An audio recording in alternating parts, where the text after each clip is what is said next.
Ladies and gentlemen, welcome back to your cybersecurity series. My name is Vlad and I'm here to support you and help you engage in cybersecurity. Today, this is episode 21. We continue our series on cryptography, and more specifically, we will look at one of the earliest evidence of cryptographic use, which was back in the time of Spartans. So we are around 500 before Christ.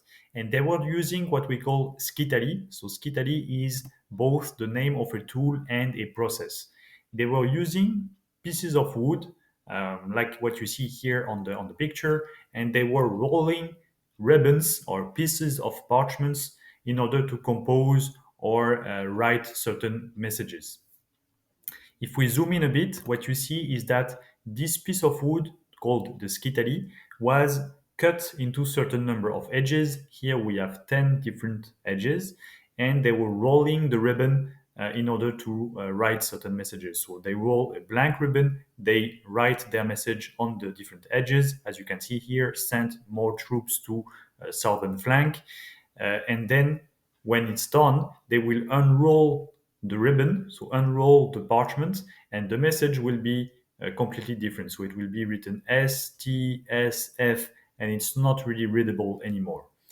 What we will do for the next few minutes in these episodes is that we will transpose that concept of Scytale into matrices, because this is what we use today, and it's more, let's say, an abstract view of those Scytales. So the number of columns corresponds to the number of time that the Spartans were rolling the message around the Scytale. And the number of rows in the matrix corresponds to the number of edges. So here, 10 edges, for example. To illustrate this, here we are using a 6 by 6 matrix, and the message we want to convey is Persians are coming to Thermopylae.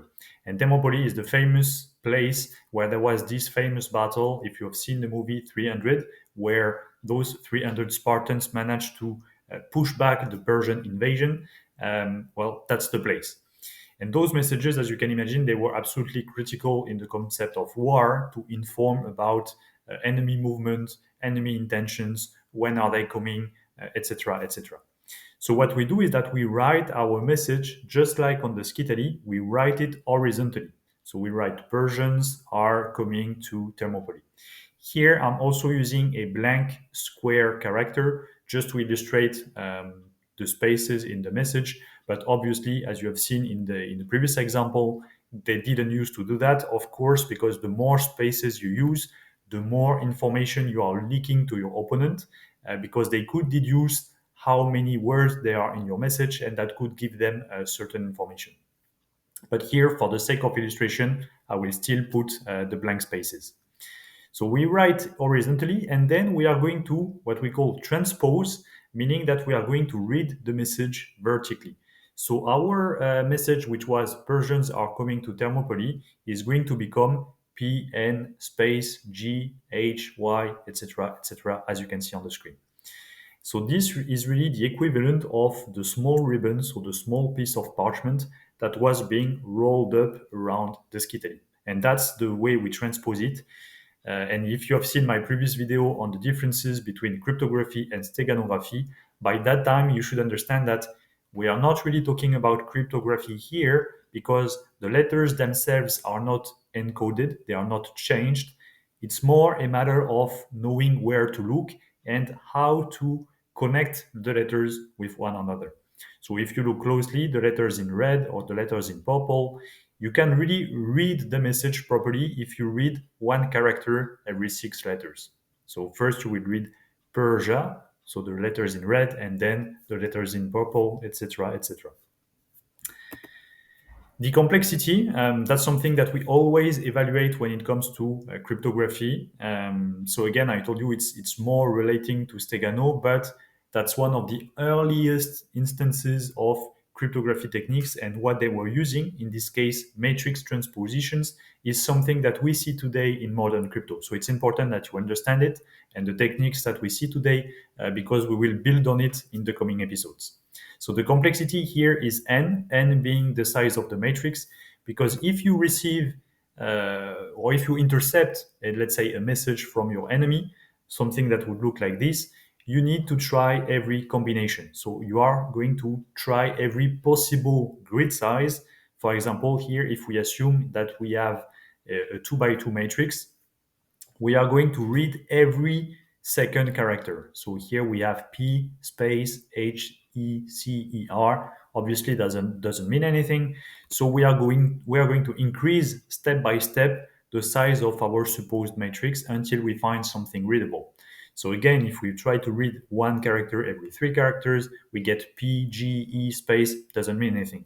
One character every four letters, PHCRRM doesn't mean anything until we reach the final, or let's say something that is readable, one letter every six characters, and then we have Persia. Okay, that rings a bell, meaning that we probably have guessed by that time the number, the size of the matrix, and we can continue decoding the message.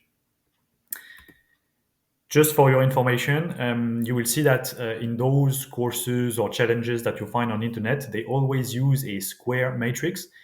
Technically, it doesn't have to be. The matrix is just there as a illustration over the Scytale that was used by the Spartans. And that Scytale can be cut into different shapes. There can be 10 different edges. There can be 4 only. So here I'm giving you an example of a 4 by 9 matrix. So you will have to imagine a piece of wood with 4 edges, but the message has been rolled up 9 times because it was long enough, so it requires 9 revolutions around the Scytale. Or we can imagine a Scytale that is bigger, that has a lot more edges, for example, 12 different edges, and the same message is going to be wrapped only 3 times. And you can see also that the complexity, it's more interesting from an adversarial perspective to have a 12 by 3 matrix because your opponent is going to try every combination, reading every character, one every 2, one every 3 characters, etc. But you see that in the example of the right, until they get to 12, it's going to be a bit more complex. So if you have to do it by hand, it's more interesting to have a small number of columns and a huge number of rows. Of course, if you have really the physical ribbon, then you can just you can start really slow, like doing small increments, like if you were wrapping the ribbon around a small piece of baton, and then you increase the diameter, and quite easily you will find the real message. That was just the step 1, which is transposition, so transposing a matrix, writing horizontally, reading vertically. Then it can get a bit more complex. We can go further and do what we call permutations. And again, this is a core concept that is being used in modern crypto. So they are using a mix of permutations and transpositions, which is why it's important you understand it today.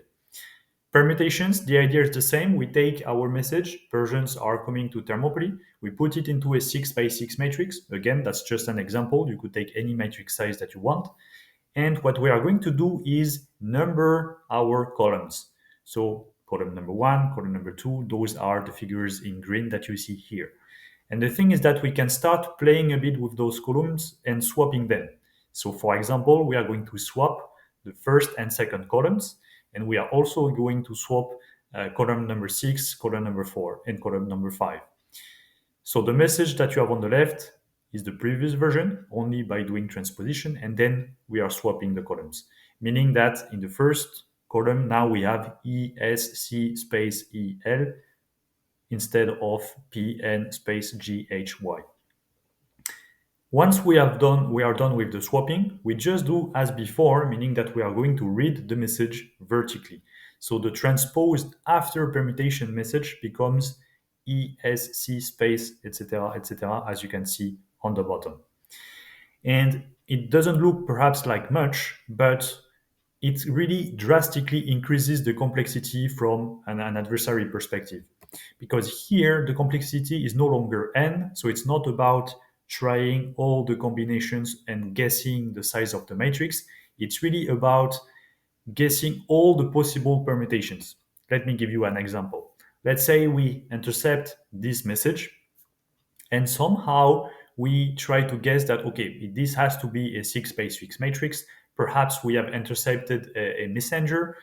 So we capture a messenger. we find that he has also a Scytale on himself, which has 6 different edges, or perhaps we have some insider information, or perhaps we have tried all the other possibilities and we are left with the 6 by 6 matrix. That's for you to guess. But even if we have this piece of information about the matrix size, when we read one character every 6 letters, there are still factorial 6 possibilities, which equals to 720. So if you were to do this by hand, that would take a tremendous number of time. Of course, they are, perhaps you have some of them on your iPhone or your mobile phone. There are some apps where they give you a bunch of letters and you have to identify a lot of words. And if you have played those games, you know that there can be multiple possibilities. So it's not always obvious. So here, in our example, we are taking the 6 letters, one letter every 6 letters. So we have E, P, R, A, S, I, and there are 720 possibilities to mix those letters together. Of course, and that's where perhaps the human brain is better than the computer, we know that certain combinations of letters are not going to mean anything. So perhaps out of the 720 possibilities, we can already rule out a certain number of them. But still, when we do the exercise, and here I'm only showing 16 out of the 720 possibilities, you can already see that there are different possible meaning or possible wordings. So of course, the real answer is Persia, which is the beginning of our secret message. However, we could be misled into believing that perhaps the right letters would be Aspire, and then we get the wrong columns. So finding out how the columns were swapped takes much more effort. How does that transpose into our example of the Spartan soldier, which is holding a secret message? Well, you could imagine that instead of holding the entire ribbon, maybe they cut that ribbon into several fragments. Of course, they would need to mark them with a symbol or a color or something, but they could cut the message into different segments. And then it's for the enemy to even recompose or understand what is the right order of those segments. So it's really just like in my previous example here, really trying to cut a single ribbon into smaller fragments, small columns, and playing with them. So that can be quite complex, even if you get intercepted, even if the guy gets captured. It's going much more difficult for the adversaries to guess your information.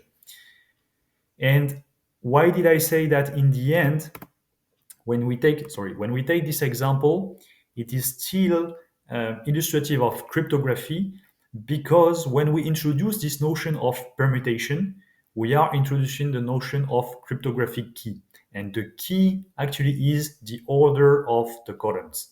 So here the secret key would be 21364 5, which is the information that you need to recompose the matrix properly in order to decode the message. So even if the letters themselves are not encoded, let's say the cryptographic key corresponds to the orders of the column. So of course, in the context of a battlefield, perhaps the Spartan general, has to inform the different soldiers about what would be the right combination, or at least the combination today, or the combination today and in a certain geographic area, so that the soldiers, when they receive the orders, they are able to recompose the message properly. That's all for today. That's what, just to give you a short introduction on 2 of the basic methods that are being used. Those are not new. As I told you, they are dated back from the Greeks, but basically transpositions and permutations. Thank you for your time, and see you soon in the next video. Take care.